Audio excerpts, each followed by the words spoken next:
The first time I ever saw Theo, it was through a grainy video window on my laptop, and he was yelling at his cat. "Dude, stop licking the wall," he snapped, glaring off screen. "I swear I'm gonna put you up for adoption." Then he looked back at the camera and smiled like nothing happened. That was the moment I knew this guy was going to be a problem. For my sanity, and eventually, my heart. We met through a mutual friend's online trivia night. He was loud, quick-witted, and had this dry, biting humor that made me laugh way harder than I should have. I messaged him afterward, something stupid like, "Your cat needs therapy." He replied, "So do I. Let's match." We've been talking ever since. That was 14 months ago. Theo lived in Boston. I was in San Diego. We were 600 miles apart, but talked more than anyone in my life. Our friendship started off light. Late-night calls, memes, occasional FaceTimes where he'd show off some questionable thrift store find. But somewhere along the way, it deepened. He became the person I called. When my dad had surgery, when my roommate moved out, when I had a panic attack in the middle of the night, and just needed someone to breathe with me. We talked about visiting. Of course we did. But something always got in the way. Work, money, timing. I told myself it was fine, that what we had was enough. That I didn't need to touch him, to know what he smelled like, or how his laugh sounded in person. That our friendship didn't need a body to be real. But I was lying. Because every time he said my name in that tired, late-night voice of his, I wanted to crawl through the screen and kiss the corners of his mouth. So when he texted me one random Thursday with, "Hey, what would you say if I came out there?" I didn't even pretend to be cool. I called him. Immediately. "You're joking," I said. "Nope," he replied. I could hear the smile in his voice. "For like a trip?" "For more than a trip." A pause. Then, quietly, "I booked a one-way flight." It was weird how calm he sounded after saying something that detonated inside my brain like a bomb. "A one-way flight?" I repeated, even though I had already read the words. Heard them, felt them in my chest. "Yeah," Theo said, still maddeningly casual. "I mean, unless it sucks and I crash on your couch for 2 nights and then go back crying to my cat." I laughed, too loud, too nervous. "That's a terrible plan." "Yeah," he agreed. "But I can't do this anymore. The distance, the maybe some days, the awkward pauses when we get too close to talking about what this really is. I just want to be near you. I want to see if this thing we've been building is actually real." It hit me then. How serious he was. This wasn't a spontaneous trip. He'd thought about this. He'd packed a bag. He'd booked a one-way ticket. He was coming here. "What if it's weird?" I asked quietly. "What if it's not?" I didn't have an answer for that. My mind was racing. There was part of me screaming finally, and another part panicking over the idea of reality not living up to the version I'd created in my head. "I want to try," Theo said, softer now. "I want to show up for you, for this." I closed my eyes. My apartment was a mess. I hadn't shaved in a week. I wasn't ready. But then again, I had been waiting for this moment for over a year. I'd imagined it 100 different ways. Him standing at my door, smirking like always, his backpack slung over one shoulder. I wanted to see him in person. I wanted to know how tall he really was. I wanted to smell his cologne and see if his eyes crinkled the same way when he laughed. "When do you land?" I asked finally. "Tomorrow, noon." The next 24 hours were a blur of cleaning, freaking out, and checking my phone like a maniac. I couldn't focus. I couldn't sleep. Every time I thought about seeing him at the airport, my stomach twisted into knots. What if we didn't click in person? What if there was no spark? What if this whole thing collapsed the second we were face to face? I'd never been in love before. Not really. I'd had relationships, sure. A few messy ones, a few forgettable ones. But Theo was different. He knew me. Not just the surface stuff, but the real shit. The anxious, awkward, late-night overthinking parts. And he never pulled away. He was coming for me. For us. That morning, I barely made it to the airport in time. My hands were sweating on the steering wheel the whole way. I parked in short term, half sure I was going to throw up from nerves. My legs felt shaky as I made my way through the terminal, scanning the crowd over and over. And then I saw him, standing just outside the security gates wearing that beat-up green hoodie I'd seen 100 times on camera. Theo was there. Taller than I expected, hair messier, eyes exactly the same. He saw me, smiled, and started walking over. I froze. Every ounce of doubt, fear, and overthinking evaporated the second he reached me. "Hey," he said, like he hadn't just turned my world upside down. "Hey," I replied, and then he hugged me. Not a polite friend hug. A full-body, I've been dreaming about this hug. His arms wrapped around me like they'd been waiting forever to hold me. I pressed my face into his shoulder and just breathed him in. He smelled like eucalyptus and airplane, and something familiar I couldn't name. "Hi," he whispered against my hair. "You're real." That was the moment I knew. This wasn't going to be weird. It wasn't going to fall apart. Because whatever it was between us, it was real. And now, it was finally here. The drive back to my apartment felt surreal. Like I was watching my own life through a windshield that suddenly didn't belong to me anymore. Theo sat in the passenger seat, one knee pulled up slightly, fingers tapping absently against his thigh as he looked out the window. Every now and then, he'd glance over at me, like he was checking to make sure I was still real. Each time our eyes met, he smiled. Small, soft, almost disbelieving. "So," he said eventually, breaking the quiet. "You're way cuter in person," I snorted. "Lies. The airport lighting alone should disqualify me." "Nope," he said. "You've got this, I don't know, calm thing. Online, you're chaos. In person, you're," he gestured vaguely, "solid." That word hit me harder than I expected. Solid. No one had ever described me that way before. When we got to my place, I hesitated before unlocking the door. Not because I didn't want him there, but because this was the point of no return. Once he stepped inside, this wasn't hypothetical anymore. This was real life, shared space. Real mornings, real silences, Theo noticed. Of course he did. "Hey," he said gently, "we don't have to rush anything. I can grab a hotel if you want." I shook my head immediately. "No, I want you here. I'm just processing." He nodded, understanding without pushing. That alone made something in my chest loosen. Inside, my apartment looked exactly like it always did. Lived in, slightly messy, unmistakably me. Theo dropped his bag by the couch and looked around slowly, like he was absorbing pieces of me he'd only heard about before. "So this is where the magic happens," he said, gesturing at my desk. "The place where you overthink everything." "Rude," I said. "That's also where I spiral." He laughed, and it sounded different in person, warmer, fuller. It echoed in my chest. We spent the rest of the afternoon doing nothing important, ordering takeout. Sitting on opposite ends of the couch at first, then gradually closer, knees brushing, shoulders touching like it was accidental even though neither of us moved away. It wasn't awkward, it was quiet, comfortable, like our bodies already knew the rhythm our voices had built online. At some point, Theo leaned back and sighed. "I keep waiting for the moment where this feels wrong." "And?" I asked. "And it doesn't," he said. "It feels like I just finally showed up." That night, we didn't do anything dramatic. No grand confessions. No movie montage kiss. We brushed our teeth side by side, awkwardly bumping elbows. I gave him a spare hoodie and showed him where the towels were. When we climbed into bed, there was a noticeable pause. "You okay?" he asked quietly. "Yeah," I said. "Just new." Same. We lay there facing opposite directions at first, a respectful sliver of space between us. But sometime after midnight, I felt him shift. His back pressed gently against my chest, like he was testing the waters. I didn't move away. Instead, I let my arm rest lightly over his waist. He exhaled slowly.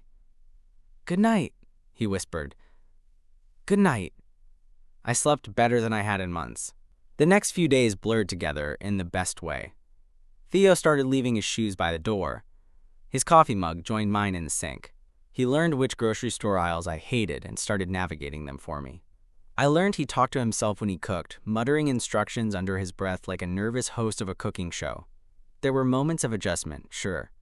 Tiny frictions, different routines, but nothing explosive, nothing scary. One night, a week after he arrived, we sat on the balcony watching the city lights flicker below. The air was warm, heavy with late summer.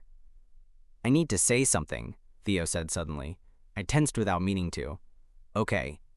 He turned toward me, expression serious. "I didn't come here expecting you to promise me anything. I'm not asking for guarantees. I just needed to know if what we felt was worth crossing a border for." I swallowed. And it is," he said. "Even if this ends up changing shape, even if it's hard, I don't regret it." I looked at him, really looked at him. The man who had once been a voice through my phone. The man who booked a one-way flight on a feeling. I reached for his hand. "I don't regret it either." He squeezed my fingers, then leaned in slowly, giving me time to pull back. I didn't.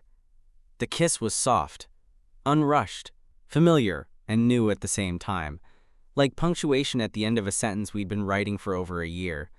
When we pulled apart, Theo rested his forehead against mine. "So," he murmured, "guess we're not just long-distance friends anymore."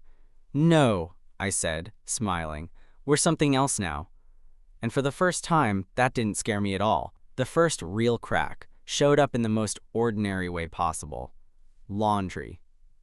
It was a Tuesday night.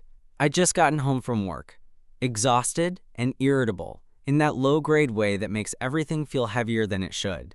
Theo had been home most of the day, job hunting, rearranging the kitchen cabinets like he was trying to justify his presence through organization. I tossed my backpack down and headed for the bedroom, already halfway mentally checked out, when I noticed my clean clothes folded on the bed. Neatly. Too neatly. I stopped short. "You folded my laundry?" I asked, trying to keep my tone neutral. Theo looked up from his laptop, hopeful. "Yeah, I figured I'd help out." Something tight twisted in my chest. It wasn't anger exactly. It was fear. A weird, irrational sense of intrusion. "Oh," I said, "you didn't have to do that." His smile faltered just a little. "I wanted to." I picked up a shirt, then another. He'd folded them wrong. Not wrong in any logical way, but not my way. It was stupid. I knew it was stupid, but suddenly my apartment didn't feel entirely mine anymore. "I usually do it a different way," I said, sharper than I meant to. Theo went quiet. "I can redo it," he offered after a moment. "No," I said quickly. "That's not," I exhaled, rubbed my face. "I'm sorry. I'm just tired." He nodded, but something shifted. A subtle withdrawal. He closed his laptop and stood. "I'm gonna take a shower," he said. I sat on the bed, surrounded by folded cotton and guilt. This was it, I thought. This was the part we couldn't prepare for over video calls. The part where two lives actually rubbed against each other. Where affection didn't cancel out habits or personal space or old defenses. Later, when he crawled into bed beside me, there was a careful distance between us. Not cold, just cautious. "I don't want to mess this up," he said quietly, staring at the ceiling. My throat tightened. "Me neither." "I know I showed up. Kind of fully formed," he continued. "Like I just dropped myself into your life. I don't want you to feel crowded." I turned onto my side to face him. "I don't feel crowded. I feel scared." He looked at me then, really looked. "Of what?" "Of how fast this is," I admitted. "Of how much I already care. Of what happens if we can't make this work." Theo was quiet for a long moment. "I didn't come here because I was certain," he said finally. "I came because I was willing. There's a difference." That stayed with me. A few days later, the topic we'd been skirting finally surfaced. "What if I don't find a job right away?" Theo asked one morning over coffee. I froze, mug halfway to my lips. It wasn't an unreasonable question, but hearing it out loud made everything feel suddenly heavier. "We'll figure it out," I said automatically. He watched me carefully. "That sounded rehearsed," I sighed. "Okay, yeah, I'm nervous." "About money?" "About responsibility," I said. "About becoming the anchor when I've never even been good at floating." He smiled faintly. "I'm not asking you to carry me." "I know. I searched for the right words. I've always been the one who leaves, or keeps an exit planned. You showed up with a one-way ticket. That takes courage. Or recklessness. I'm still figuring out which." Theo reached across the table and took my hand. "Both," he said. "Probably both." That night we argued, not explosively, but honestly, about expectations, about timelines, about what would happen if this didn't turn into the neat, romantic story we wanted it to be. And then, somewhere between raised voices and nervous laughter, we stopped. Because the truth was painfully clear. We weren't fighting because we didn't care. We were fighting because we did. Afterward, we lay tangled together, sweaty and quiet, my head on his chest. His heartbeat was steady under my ear. "I don't need this to be perfect," he murmured. "I just need it to be real." I thought about the version of myself from a year ago, the guy hiding behind a screen, telling himself long-distance feelings were safer because they couldn't demand too much. "I think real is the scary part," I said. He kissed the top of my head. "Yeah. But it's also the part where you actually get something." Weeks passed. Theo found freelance work. Small stuff at first. Enough to contribute. Enough to remind both of us that this wasn't some one-sided gamble. We developed routines. Morning coffee together. Evening walks, Sunday grocery runs where he insisted on buying cereal I hated just to mess with me. It wasn't a fairy tale. It was better. Because it was built in the quiet moments. In choosing to talk instead of withdraw. In learning when to step back and when to lean in. One night, months after his arrival, we sat on the couch scrolling through old photos on his phone. "Hey," I said slowly, "do you ever regret the one-way ticket?" He didn't answer immediately. Then he looked at me, soft and certain. "No," he said, "even on the hard days. Especially on the hard days." I nodded, feeling something settle deep in my chest. We'd crossed a distance measured in miles. Now we were navigating one measured in trust. And somehow, we were still standing. The night Theo finally said the word home, everything shifted. It was raining.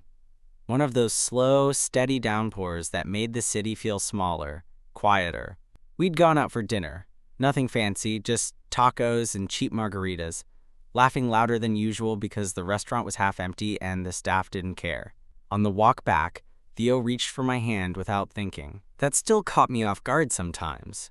Not the affection, but how natural it felt now, like something we'd been doing forever. When we got inside, wet and buzzed, he kicked off his shoes and headed straight for the bedroom. "I'm stealing your hoodie," he announced. "You mean our hoodie?" I said, leaning against the doorway. He paused, then turned around slowly. "What?" he asked. I shrugged, suddenly nervous. "You live here." The words hung between us. Theo didn't smile right away. Instead, his expression softened into something heavier. He crossed the room and stopped right in front of me. "You know," he said quietly, "I've never stayed anywhere this long without counting down to when I'd leave." That hit harder than I expected. "Do you want to?" I asked. He shook his head. "No, that's the thing. I don't." He hesitated, then added, "I caught myself calling this place home today. Out loud, at the grocery store." My chest tightened. "And?" I prompted. "And it scared the hell out of me," he admitted. Because if this is home, then losing it would actually break me. I took a breath. This was one of those moments. The kind you don't get warned about. The kind that quietly changes the trajectory of everything. You don't have to decide anything tonight, I said. Or ever, really. We can just keep choosing each other day by day. Theo searched my face like he was memorizing it. I'm choosing you, he said. Then he kissed me. Slow, grounding, familiar. Not the spark-filled first kiss, not the desperate one after an argument. This was steadier, deeper, like a promise that didn't need words. A month later, the distance came back to haunt us. Not physically, but emotionally. It started with a call from his mom. She lived back east, alone now, newly diagnosed with something that wasn't immediately dangerous but wasn't nothing either. Theo tried to stay calm on the phone, but I could hear the strain under his words. After he hung up, he sat on the couch staring at the wall. I might have to go back for a bit, he said. The fear hit me before the logic did. How long is a bit? I asked. I don't know.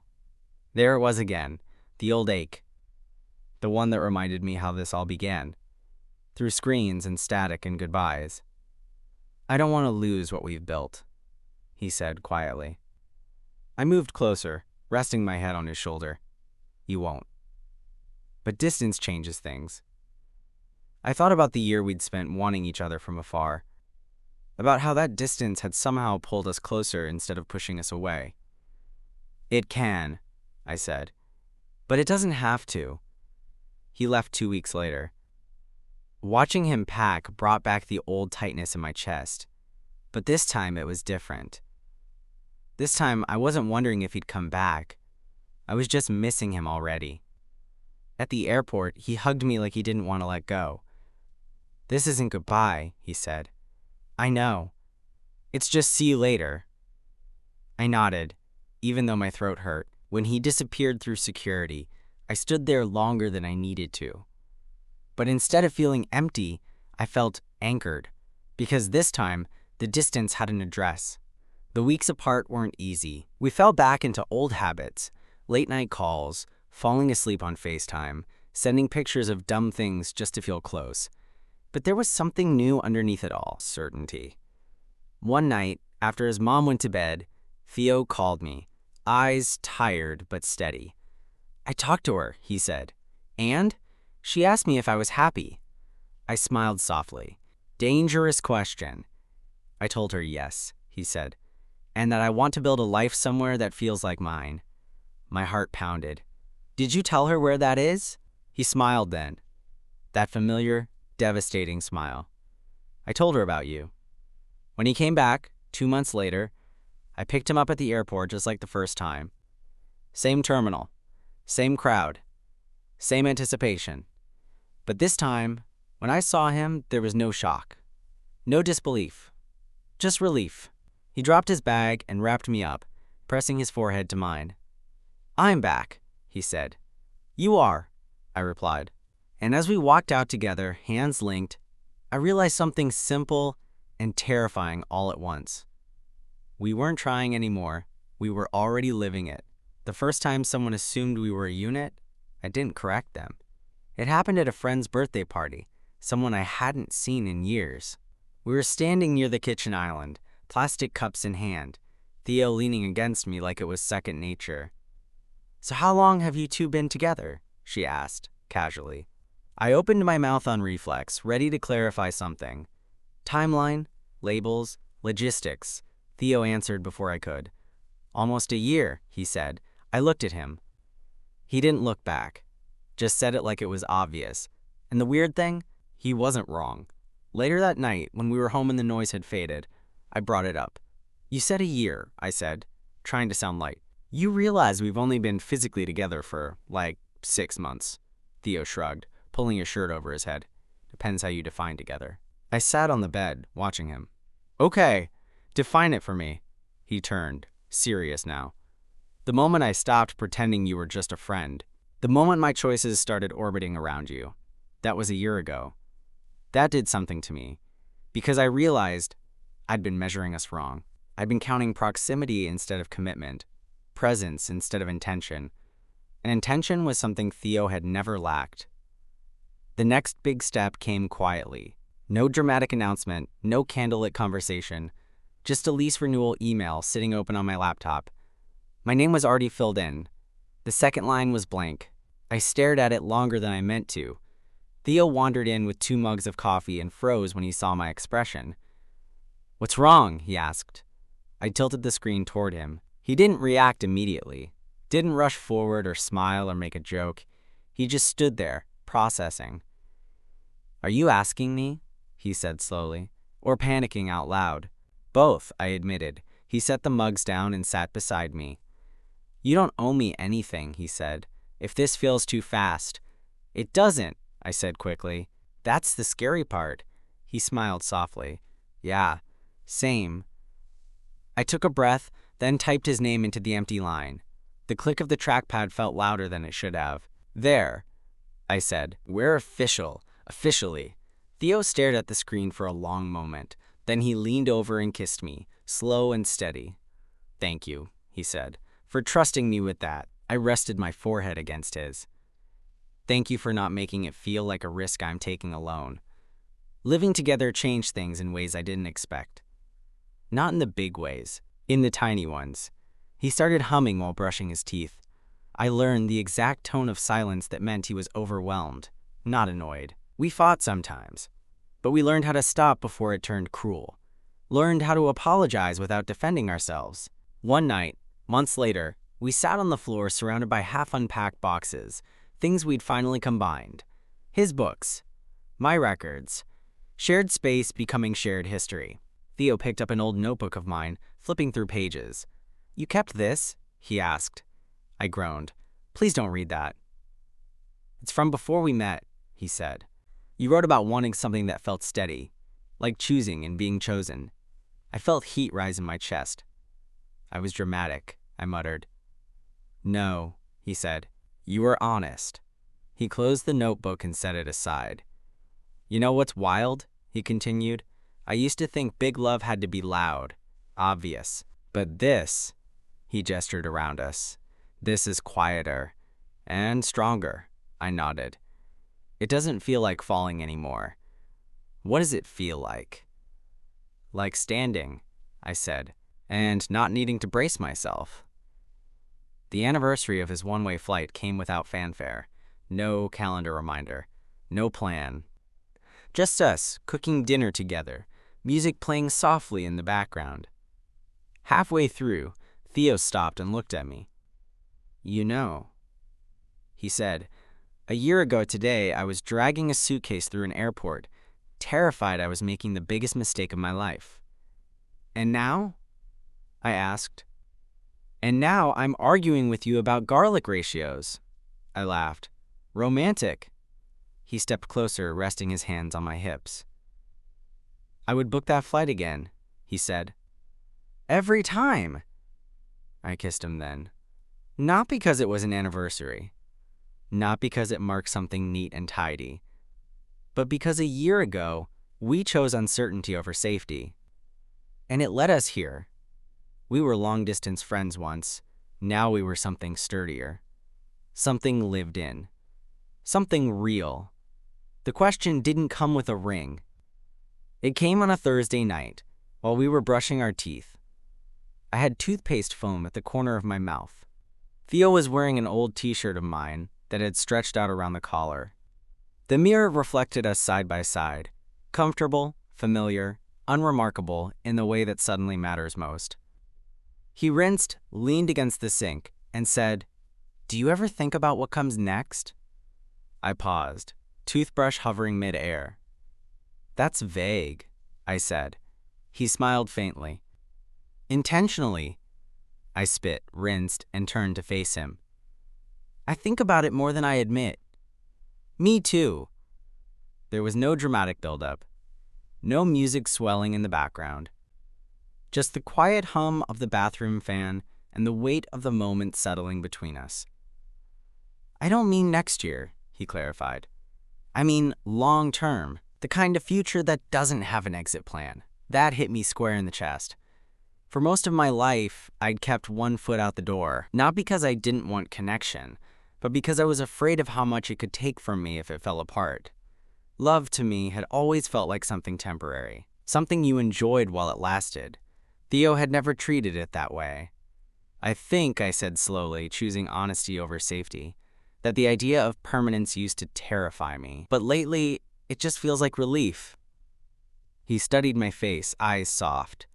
I don't need promises, he said. I just need to know we're walking in the same direction. I reached for his hand. We are. He exhaled, like he'd been holding his breath for a long time. The moment I realized how deeply my life had changed came weeks later, during something completely mundane. I got sick. Nothing dramatic, just a nasty flu that knocked me flat. Fever, chills, the works. I barely remember the first day. Just flashes of Theo moving around the apartment, cool cloth on my forehead, whispered, "Drink this," and "I've got yous." At one point, half delirious, I mumbled, "You don't have to stay." Theo laughed softly. "Too bad. I live here." When the fever finally broke, I woke up to him, asleep in a chair beside the bed, arm dangling awkwardly, phone still in his hand. He looked exhausted, loved. In that moment, something inside me shifted permanently. This wasn't passion, or chemistry, or even romance, not in the cinematic sense. This was devotion, quiet, unflashy, unmistakable. We didn't become perfect after that. We still argued about stupid things. We still triggered each other's insecurities. There were nights where one of us shut down and the other had to decide whether to push or wait. But we learned. We learned how to listen without planning a defense. How to say, "I'm scared," instead of "you're wrong." How to take breaks without threatening the foundation underneath us. One evening, months later, we sat on the balcony again, the same place where so many turning points had happened. The city lights shimmered below us. "Do you ever think about how weird it is," I said, "that we almost didn't do this?" Theo nodded. "All the time. If you hadn't booked that flight." He shook his head. "I don't like that timeline." "Me neither." He leaned over and rested his head on my shoulder. "I think," he said quietly, "some people meet and spend years circling each other, and some people meet from a distance and run straight toward the risk." I smiled. "You ran."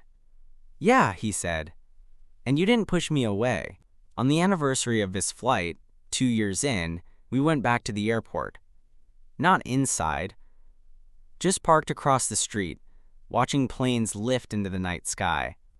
"Remember how scared you were?" he teased. "Remember how insane you were?" I shot back. He grinned. "Worth it." We sat there for a long time, fingers intertwined, watching departure after departure. Finally, Theo spoke again. "I used to think one-way flights were reckless," he said. "Like you were abandoning all your safety nets. And now?" "And now I think sometimes," he said, squeezing my hand, "you don't find your life until you stop planning how to escape it." I leaned my head against his. We didn't need to say anything else. We were long-distance friends once. We were voices through screens, late-night texts, feelings without touch. Until he booked a one-way flight. Until he showed up. Until we chose the harder, braver thing, building something real, day by day, without guarantees. And now? Now we wake up together. Now we argue about grocery lists. Now we plan a future that doesn't scare us anymore. Not because it's certain, but because we're in it together.